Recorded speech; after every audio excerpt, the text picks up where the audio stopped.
That's why we're not together. Right.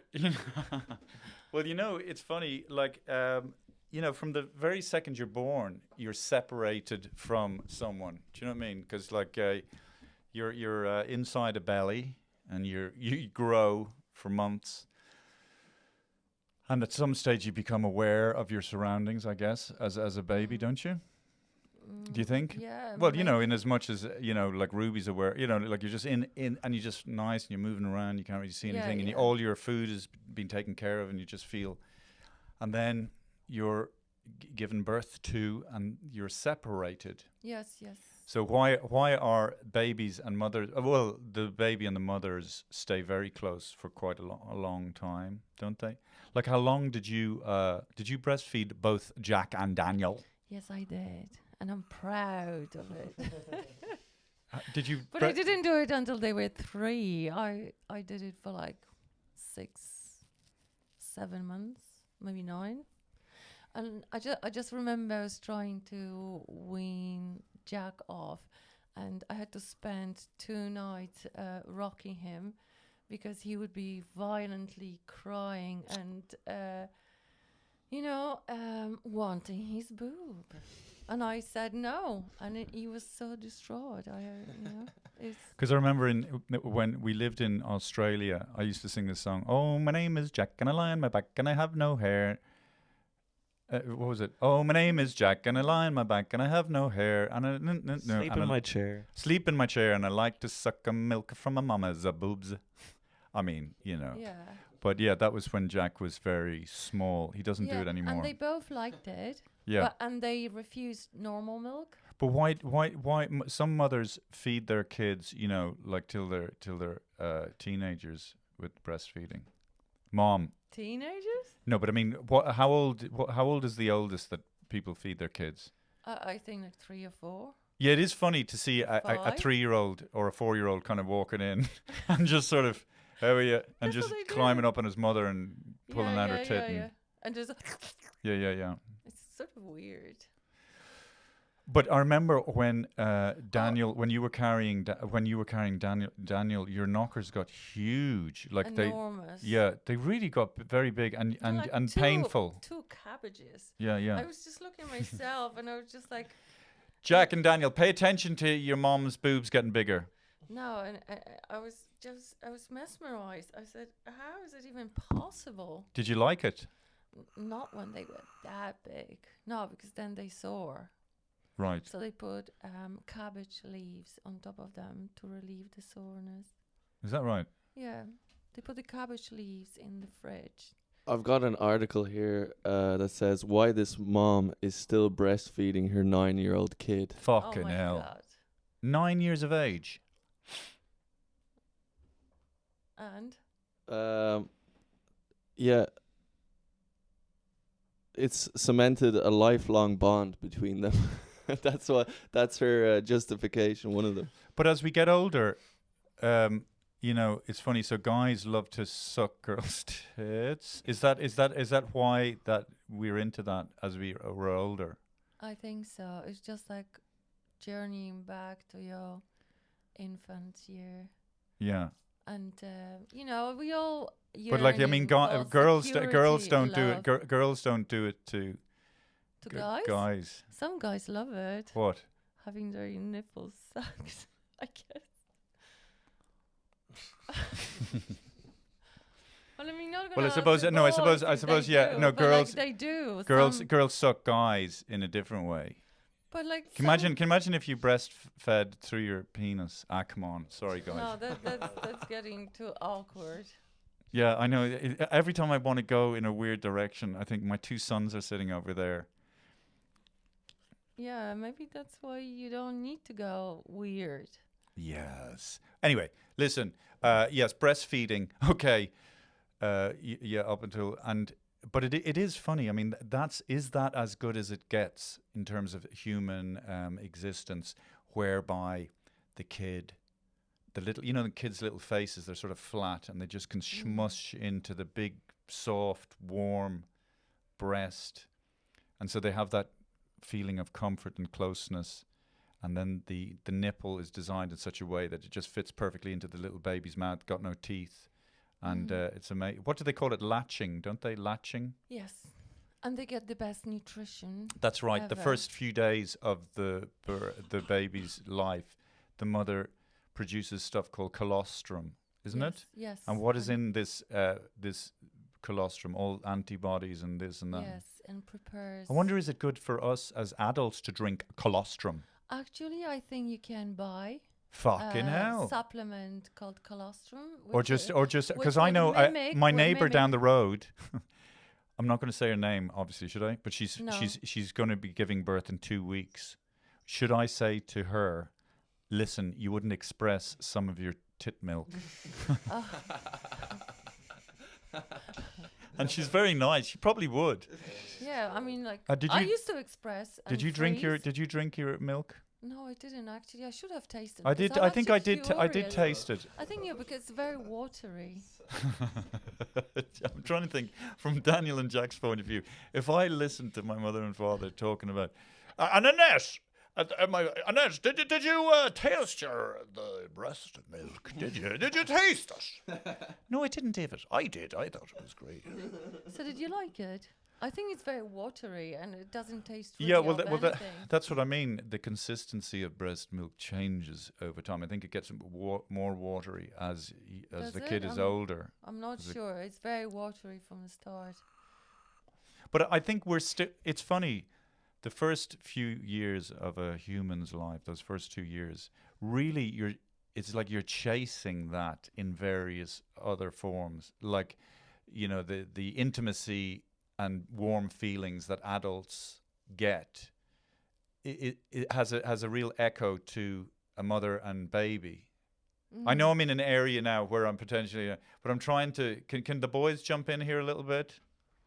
I think. I mean, in other words, can you? Huh? I can't remember much of that time. But in other words, French kissing or kissing, the way people kiss, what Yeah. is that a version of getting that warm feeling of breastfeeding? I'm not sure, but like we all search for intimacy and closeness and hug and Yeah. like sinking into A great each a great hug it cannot be beaten. Sometimes you are in the mood, or you're just in the right place. For a hug. Yeah. But Sometimes in your life you're just in that perfect, and then somebody gives you that hug and gives you a good hug, and it really takes the fucking pressure off and takes anxiety away. I remember once I got a hug from a girl called Jane. I remember it was on Leeson Street, and I must have needed a hug. She gave me a fucking hug, and it was fucking brilliant. Yeah, and what was circumstances like? I can't remember. Did she just come up to you and say, "Oh, David, you need a No, I hug"? think I might have said, "Here, you wouldn't give us a hug there, would you?" And she said, "Okay, go on." Go on then. But even if it wasn't like fully enthusiastic, it certainly. I often think like, when babies or little young babies, when they first learn to shit in a potty, and the moms and dads, and they heap so much praise on this little child, and for that child at that moment, like the mother and the father represent the universe, the sun, and to that little baby, it's like God raining down gifts of acceptance and love and validation, and you never really. It doesn't get better. Well, provided that parents are really. No, but I mean, when you're older, like in your 20s or 30s or 40s, you're never going to experience that level of validation, adoration, acceptance, warmth. But that's what I'm saying. Do we get validation from our parents? Isn't Freud talking about how everything comes back to your mother? Right. The Madonna complex, Yes. that kind Yes. of thing. Yeah. But Freud is a little bit Everything's sexual. this well, not disqualified, but disregarded nowadays because he's just too simple. Like Yeah. he connects everything to a sexual. So sorry, I'm just experience. trying to think. Sorry, Hannah, sorry, Hannah, for cutting you off. But I'm such a fucking narcissist, and am aware of that, and you were probably saying something really interesting, but I was just thinking of what I wanted to say, which Okay, is what do you want to say? I'm just aware of that. So if I'm using the analogy of somebody winning an Oscar and it's just a sophisticated version of two parents looking at their kid, did you shit in the potty? Oh my God. Well, so we're chasing that feeling for the rest of our life in the form of winning a race, winning an Oscar, painting a great thing or whatever. So then how would you explain what Will Smith did? So Will Smith wins the Oscar, right? So we get to that point. Oh my God, Will Smith, you did a big shit in the potty. Congratulations. And then what happened? He threw a tantrum. He threw it. What did you think, by the way, Daniel, Daniel, what Yeah. did you think of Will Smith? Because of, can I just say, I think yeah, sorry. Yeah, no, I think he did the slap before he got the Oscar, did he? Oh, yeah, that's Yes. right. Yeah. So And he still got the Oscar. Okay, Yeah. so it what was did kind of awkward. what did you think when he did that, or what do you think of it now subsequently? Yeah, it might have been like a stunt to get people to watch the Oscar, you know. Well, that's what I thought it was initially. Yeah. Did you think that? Yeah, I did. I thought it was staged. It Do you- looked staged, the do you- way do he you hit have- him. Do you have a theory? Does anybody have a theory about it? I mean, where his head was at, where this I think Will Smith. incredibly talented man, Will Smith. I think he's a cook. That's probably why. Oh, do you know what a cook is? C-U-C-K. A See- cuckold. I'll get the Oh, definition. No, Do you know what it is? no. Well, that is basically someone who is in a relationship with someone. Could be, right? A weak or servile man. Oh man, it's not a cook. A woman can't be a cook. No, I don't think Okay. so. Often used as a contemptuous term for a man with moderate or progressive political views. Okay. Well, I kind of think it's probably might be close because I was in a very codependent relationship, right?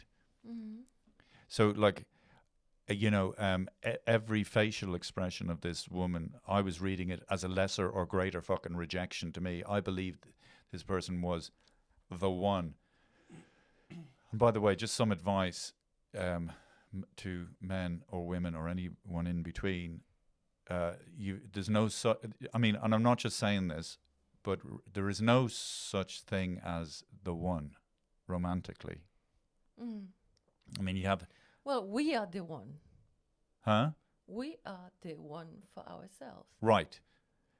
Because, and the way you know that there's no such thing as the one, because you haven't met everyone. You know, you can't say definitively that the person you're with romantically is the one, because, what about, there's millions of people in India, everywhere, Do you think life is random or there's a set path before? Oh, I think it's random. Well, I would disagree. It's Well, not random. then you would sure, on Hannah's side, there would be the one for someone because it's decided already. Well, I think everybody has a soulmate. No, twin I flame? think there are people that are compatible with Yeah. people, but I don't think there's one person that's compatible with you. Um, I think it's a very dangerous thing to believe, because for if a- you literally for a think you're with, point of time. well, if you can if you literally change. think you're with the one, then No. you'd be out of your fucking mind that the person is going to leave you, because your whole world will fall apart. Because that's what I believed about this person, and then when they kicked me out. Oh, I lost my mind. I'm not Well, I'm just saying trying to they say. want I'm just trying to twi- say that this. Sorry, just to go back to the Will Smith thing. I think he was in a very. And by the way, this is purely theoretical. But I'm just saying, I'm trying to put myself in Will Smith's head and how what would have motivated me to go up on stage and slap someone. But So I he think made a crack. He might have done without thinking. I It think. just Well, no, but hang on a second. I think But he was laughing initially, and No, then I- he looked at his wife, his wife. and then she obviously gave him a look. What's his wife's name again? Jada Pinkett Jada. Smith. Right. So Jada. I think Jada. The reason. she's a manipulative bitch. Well. Yes. The reason I think because I think Jada would have been saying things to him. Are you a man? You're not a man. A real man would blah blah blah. A real man would do this. I'd say there was a lot of that in the relationship. You know, man. Do you know? And the so story? he's totally. I'm just saying theoretically, emasculated. So here he was at this point, and he's had this for ages, but he's crazy about her. I mean, and he probably believes that Jada is the one. And I can tell you right now, Will Smith, you know, Jada is not the one. She's there's lots of the ones for you. Okay, but anyway, so he acted accordingly. So Jada was his god, and are you a man? Are you a man? And then you have somebody like Chris Rock makes this crack, fairly innocent, and then he makes the decision, I'm going to prove that I am a man. But also he attacks a guy that's a lot smaller than him, so he knows he's not going to really get attacked back. So it wasn't that courageous or brave a thing to do. Number one, I mean, physically as a man.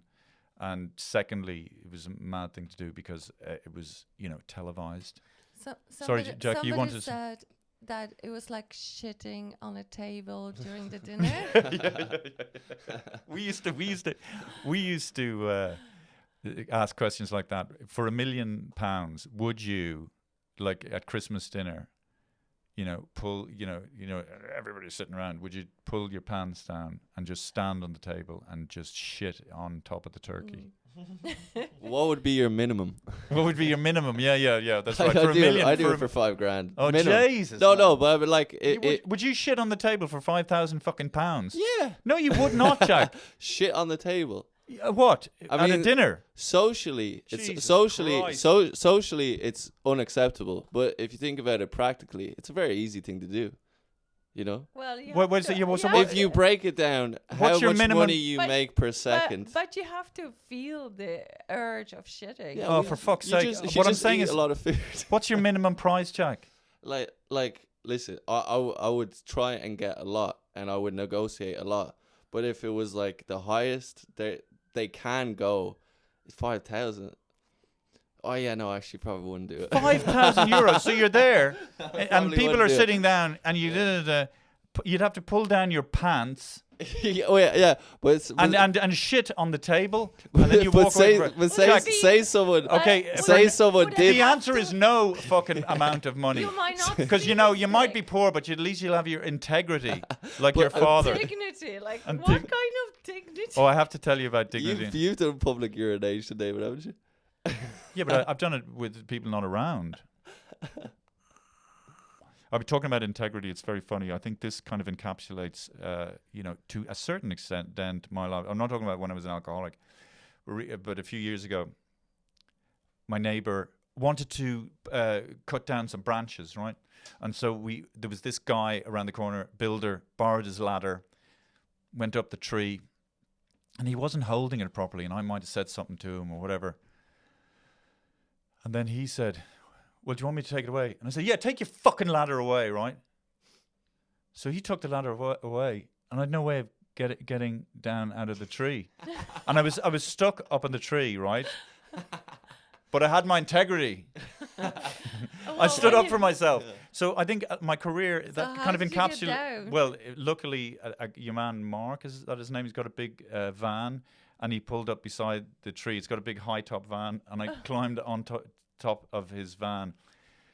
And actually, that brought us close together. We bonded over that. But I think that sort of encapsulates my career. You know, I might not be doing that great, and I might be isolated, and I might have burnt a lot of bridges. But I've got my integrity. So you didn't shit on the table, you shat the bed. I don't know. I'm talking about me again. I'm so narcissistic. But yeah, Daniel, do you have a price that you would shit on a fucking table? Yeah, I mean, €5. a million. A million's pretty good. $1 million. You wouldn't go below. Yeah. Okay. Yeah, a million's 900. good. Okay. 999. Well, What dinner is it, you know? But also, like, I would have to see the money to do it. Because, like, if somebody says, I give you, and they don't. Is it like a Christmas formal dinner? It's funny, as we're talking about shitting, right? And shitting. I remember I was staying in Medlar Street in Camberwell, and the fucking toilet was blocked, and it was such a hassle. Oh, and I had why to- was it blocked? Just tell us. Oh, because I I know. put wet wipes in the fucking thing. But this was before I had, it was a really stupid thing to do. But my God, it made me appreciate plumbing so much. Like we take Mm. that stuff for granted. Plumbers make a Yeah. lot of money, apparently. Did you know that, Jack and Daniel? Yeah. Kinda. Well, you know what I mean, because like if your toilet's blocked, you're fucked. But it just made me appreciate, you know, toilets and plumbing, and then the fact that I think that's a sign of civilization. The fact that you can shit, and it's taken as far away as possible. Yeah. Yeah. Indeed. Yes. Civilization. Sewage systems are vital. They are vital. I mean, vital. Yeah. I think the Romans did the Romans invent sewage systems? What about Well- the sewer people? What about I the think sewer they people? did. The but people that live in the sewers. Yeah, but Daniel, It's true. they it's lived true. in the fucking sewers to escape, you know, the pogroms and to escape, you know, Nazis and all that. No, the ones that live there now. Yeah, in Las Vegas, there's a big community of yeah. sewer people. Yeah, well, they're on crack and. They're They're still people. yeah. I know they're people, but they're not like regular people who've made life choices that don't kill them. Why? What? Just because they live in the sewers? I know that. What I'm trying to say is that they're addicted to very, very heavy drugs. They're having a good time. Mm. Who knows? But what were we talking about? Oh yeah, The no, Minoans invented sewers. the Minoans. Yes. But you know, the Persians, Athenians. And how long ago is Macedonians. that? How long ago is that? That's around 3000 BC. 4,000 It's BC. funny, isn't it? You would think that you'd invent fucking sewage straight away. Like it's mad to think that, you know, you'd be there and you'd just take a shite somewhere and it would smell and everybody be going, yeah, come here. You wouldn't fucking shite somewhere People else. would have used public bathrooms a lot more back then.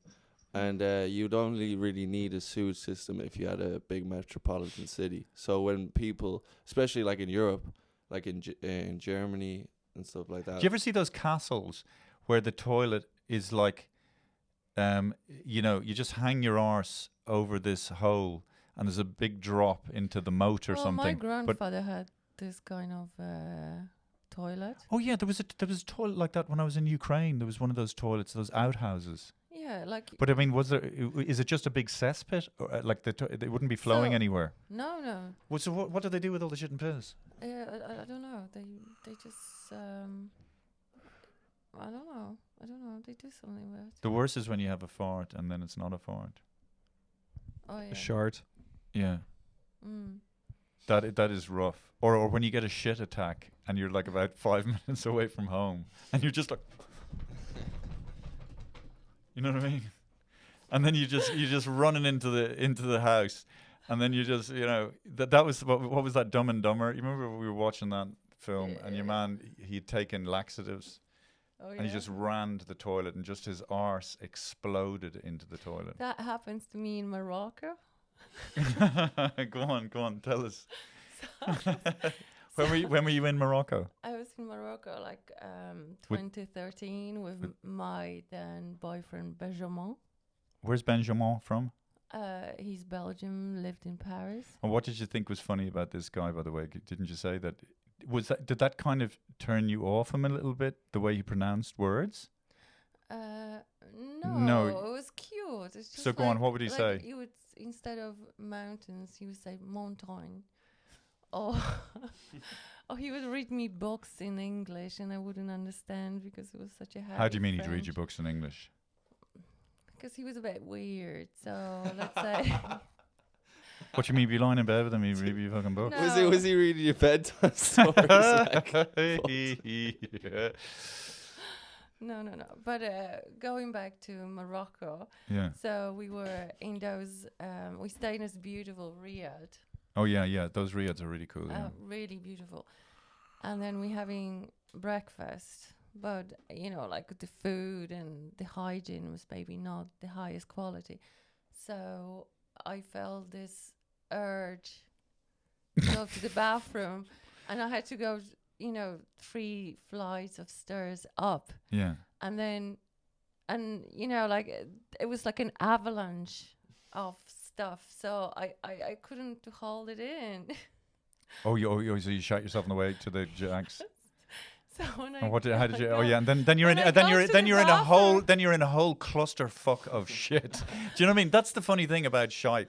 Like what it's inside is, you know, you're talking to somebody, anybody. Like think of Dua Lipa, right? And you think she's like, but she's full of shit. Like everyone that you look up to, Brad Pitt, like he's beyond the red carpet.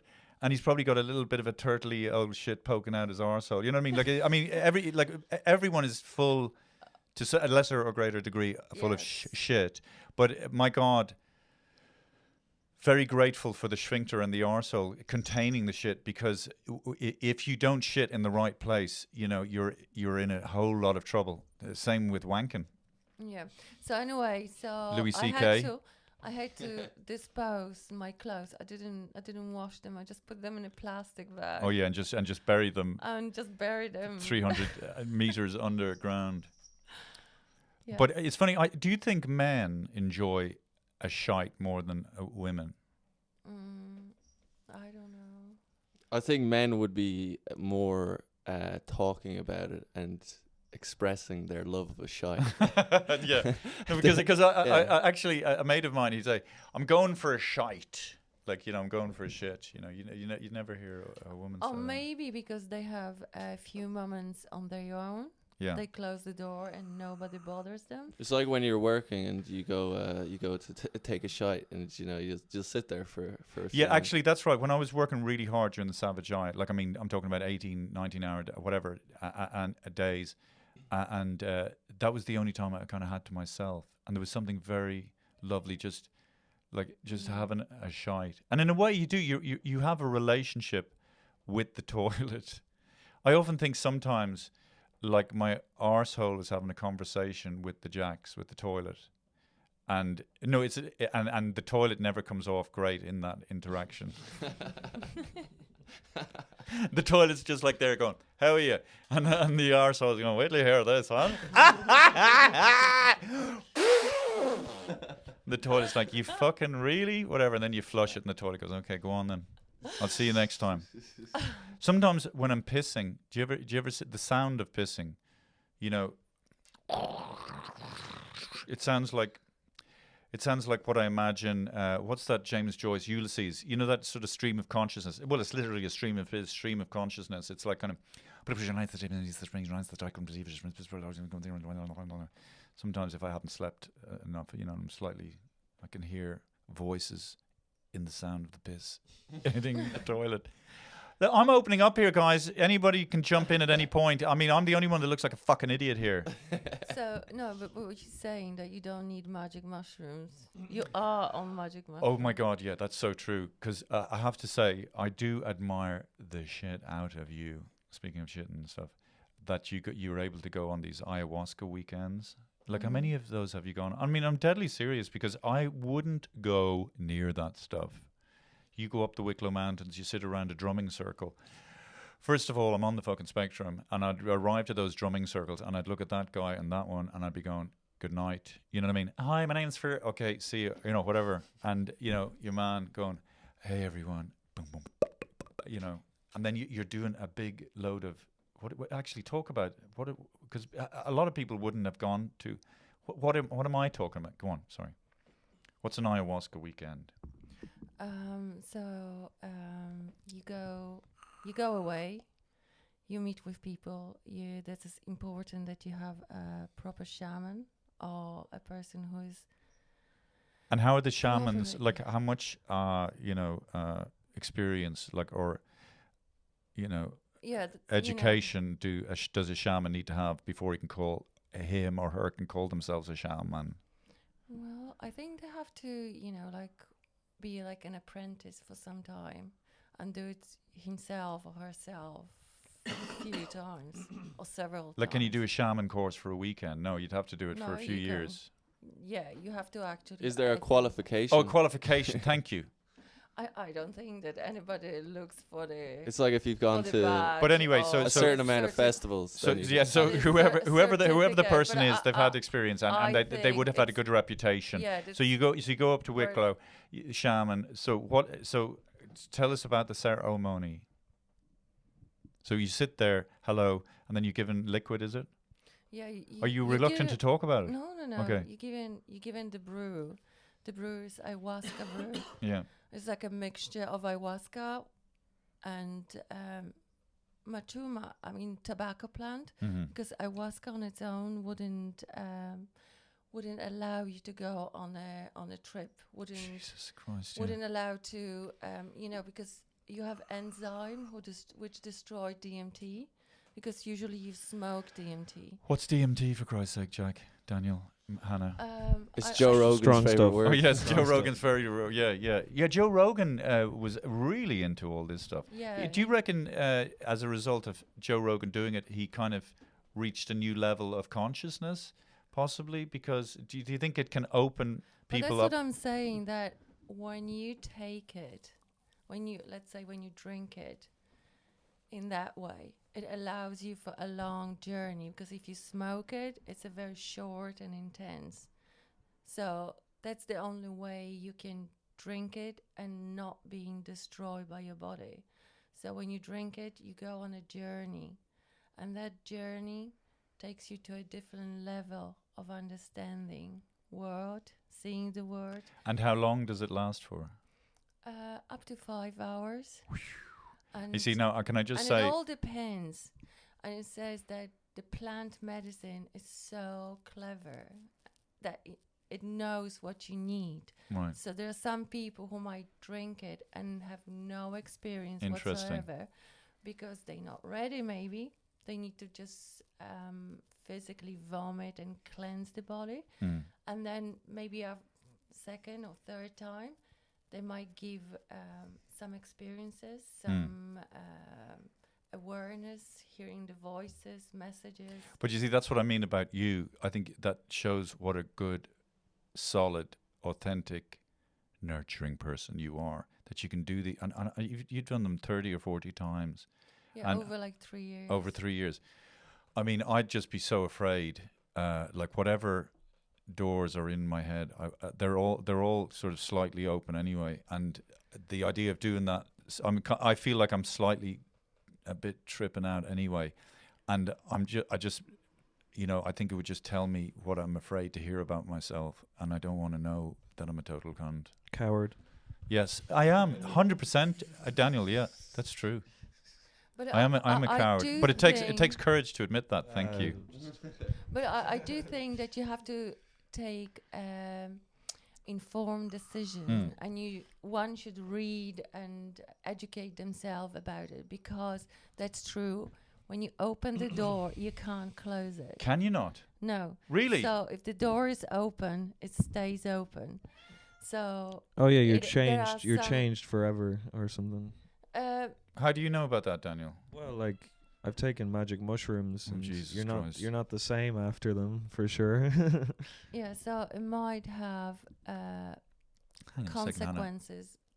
But there's a toad that's like covered in DMT or something, and if you squeeze it, like, you can you could buy the toad, put it in a cage, and then Yeah, it's My beautiful actually- Prince Daniel, what do you mean when you changed after taking magic mushrooms? yeah, well, it definitely like expanded my mind and opened doors to. Did it change you, do you think, in a good way? Yeah, I think thought you were I think I probably needed it. Yeah, When was that? like Was that Electric Picnic that time? yeah. But So- also, but I shouldn't Daniel have. took. Go on, yeah. sorry, Daniel. Yeah, I shouldn't have taken it at Electric Picnic. That was a bad idea. Yeah. Go on. Yeah, it's too much stuff going on. Like, Right. like Too much, too much stimulus. May, Yeah. May I just say that's why you need a shaman who Right. protects the space, because there's a lot of entities and a lot of bad entities and a lot. Oh, a lot of bad dark- entities, and those bad a lot entities of can see. dark I know what you mean. forces. I remember one time. This is whatever 25 years ago, during the ecstasy craze. I've taken ecstasy twice. I'm not into drugs, by the way. They don't suit me at all. I agree. Agree. Right? Yeah. Because I mean, I think there are certain people. You are naturally on drugs. I do feel that way. Yeah. Compared to, because I see how people are, and I'm like that normally, but not all the time. But I was on ecstasy, and and there was some guy just kind of, seeing that I was on the edge of not being able to handle it, and just kind of enjoying the fact that he could see that, and he was sort of fucking around with me. It's horrible to, you know, he was kind of, you know, I'm like, and he's going like, you know, like what an asshole. But That was the time I had a panic attack. Oh, I had a panic attack with you. yeah, You and me were on ecstasy, and that was in where was that place? Lily's Bordello. Lily's Bordello, and Hannah was kind of like I had a good trip. and I'm like that, and then everyone. I got them to call the ambulance. Yes, and they. Did you hear about this, Jack and Daniel? Did you, Jack and Daniel? Did you know about this? No, And I they didn't. discreetly took you So through the- the so- back door. Yeah, took yeah. you out of So I Lily's thought Bordello, I thought I was dying. and I was Yeah, and so this is so, you know, can I just say, folks, you know, drugs very, very risky, right? So I thought I was dying. I was having a panic attack, and I'm holding on to Hannah, and of course Hannah wasn't, and she's kind of like trying to empathize with somebody who thinks they're dying while, you know, and so I'm in the back of the ambulance. And I've talked about this before, and we were heading towards Vincent's Hospital, and the ambulance driver was, you know, a dub, you know. What's wrong with you, buddy? I think I'm dying. You know, I'm looking to Hannah, and Hannah's like, I don't think you're dying. And then the guy says, what'd you do? I took ecstasy. And then the ambulance driver said, you don't mind me calling you a fucking idiot. And when he said that, I knew I wasn't dying, because he wouldn't have talked to me like that if he knew I was. Yeah. So did you stop the ambulance and did you get No, out? no, we went to Vincent's Hospital, and I lay on the fucking gurney for about 3 hours. I don't And some remember nurse that. comes up to me, and you okay? And, you know, Did I stay with you, or did I go back to the party? yeah, you probably went back to the party. I don't remember staying in the hospital.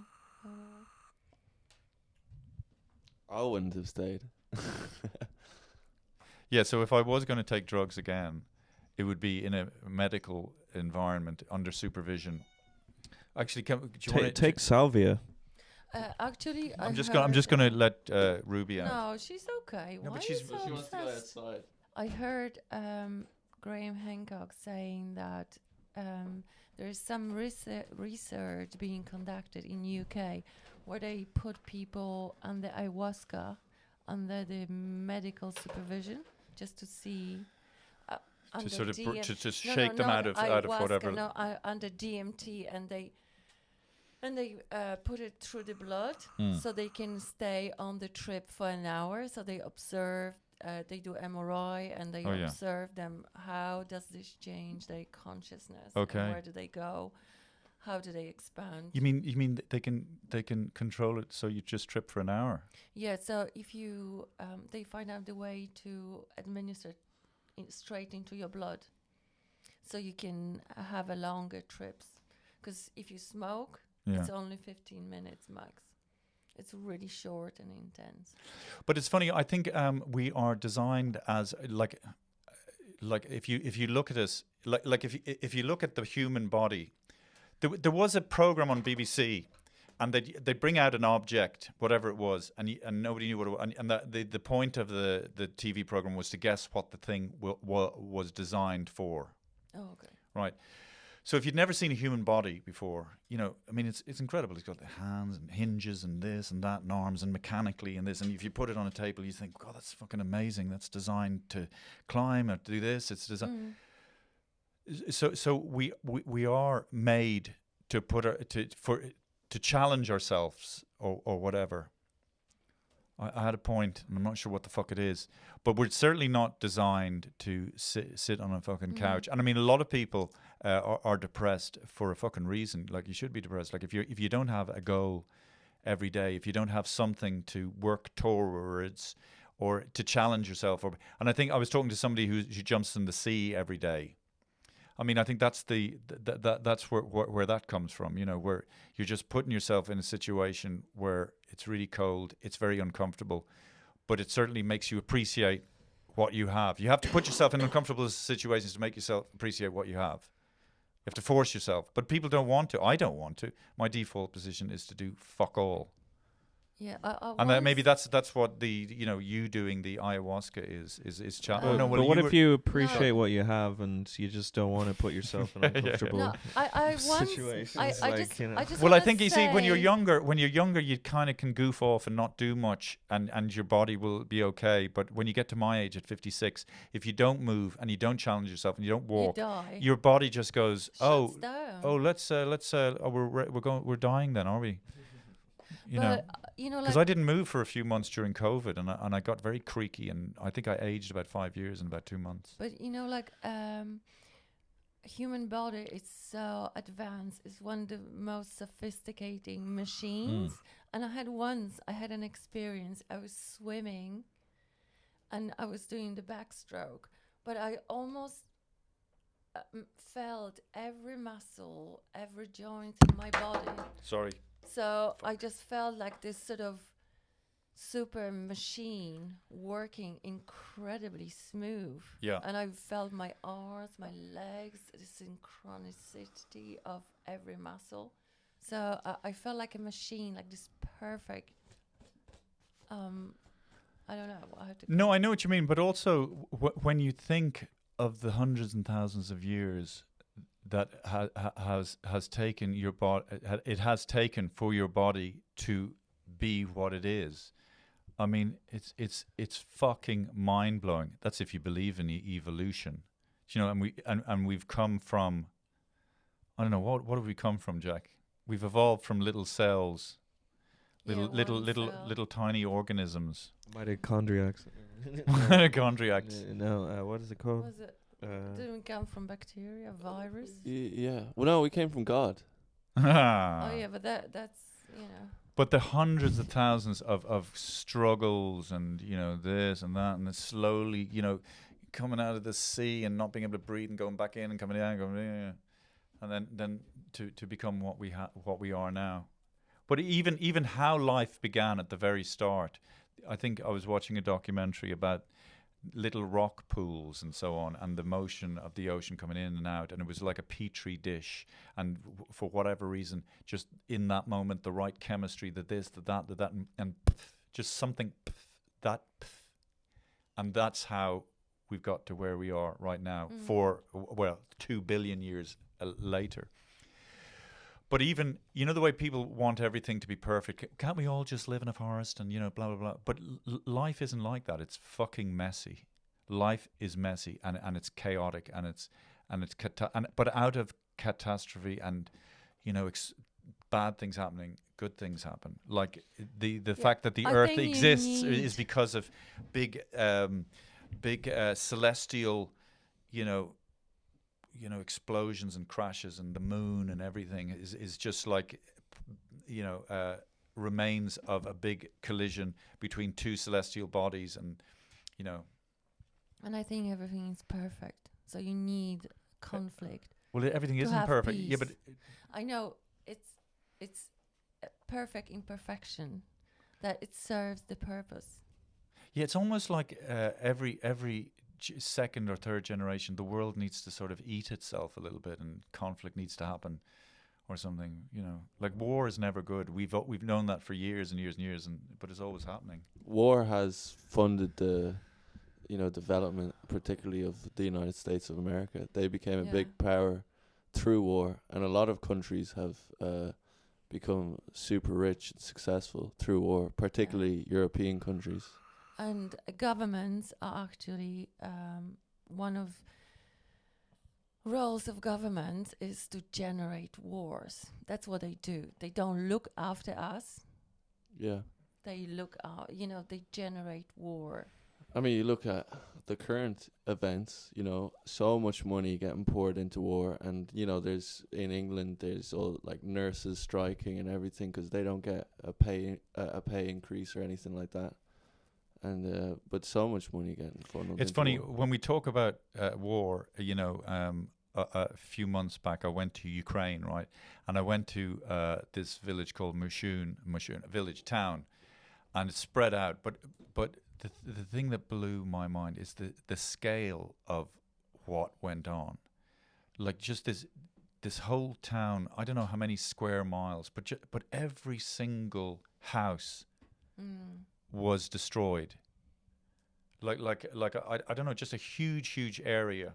So And so in other words, the Russians with their artillery individually targeted every single house, and it would have taken I don't know how long it would have taken, but they just decimated the play. They're just saying, we are Russia, we have the power, we are going to bring this area back to year zero if you don't comply with what we want. I mean, it was properly I don't know, what's the word, dystopia or whatever.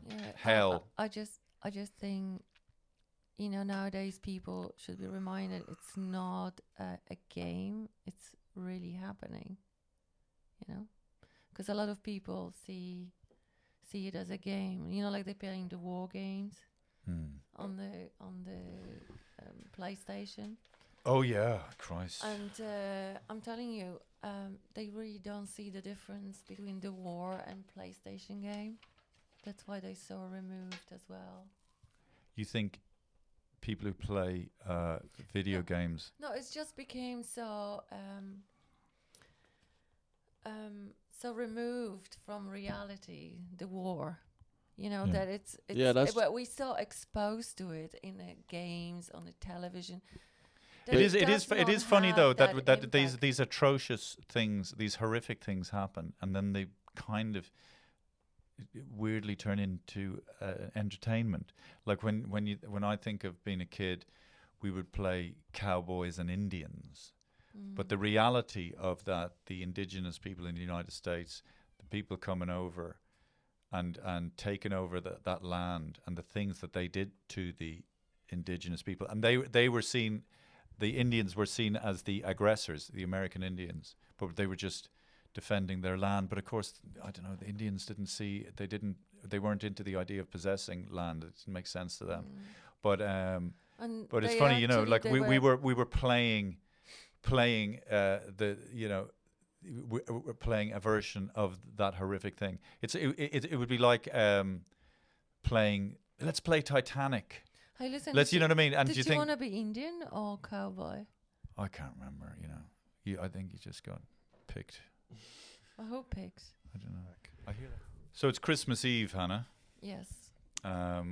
Christmas Eve is the most important day in Poland. And on continental Europe as well. Yes. So when you told me that when you were growing up as a kid, your parents had to be very frugal, because it was during the time of communism. Yes. Fuck all in the shops. There wasn't you couldn't go down to a Spar shop in the town you grew up in. We didn't have Spar. You didn't have it. Go on. No, right, go on. What? Go on. We didn't have Spar. We didn't have... So what was in the supermarkets when you were growing up, like as a 4 or 5 year old? Oh, well, I don't remember. Well, I mean, there wasn't much choice. I mean, I remember we had coupons for chocolate, for cigarettes. So you only got like a bar of chocolate a month, a proper chocolate. That's why I only eat the best chocolate, because otherwise you could only buy fake chocolate in the shop, which was and you said that disgusting. you got an orange. That was a big event. You got it for Christmas. Yeah, Go maybe on. Not one, but like 4 or 5. And you normally wouldn't get oranges. No. It was oranges were only delivered during Christmas. Jesus, Mary and Joseph. Once a year. So, and you had to queue to get them. So it would be, you had to also queue to get toilet paper. And this is all year. Yeah.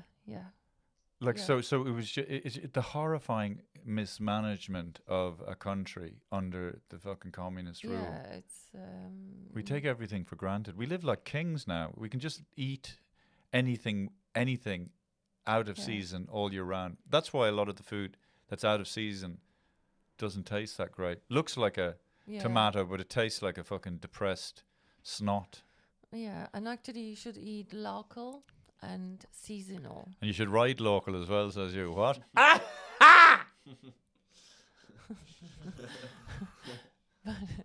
Ride local. anyway, No, ride local and eat something. No, it that sounds like a political to me.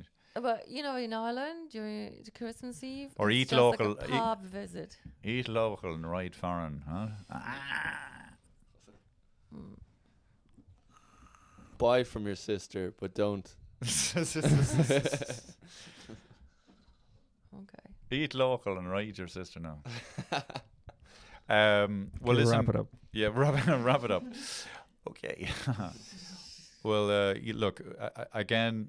You know, I spent most of the fucking day trying to figure out how that fucking light works, and that my glasses are still glaring. Are they glaring, Daniel? Jack, Daniel. No, not too badly now. Thank you very much, Jack and Thank you. Daniel. Very happy Christmas to everyone. Merry Christmas. Merry Christmas. Some music.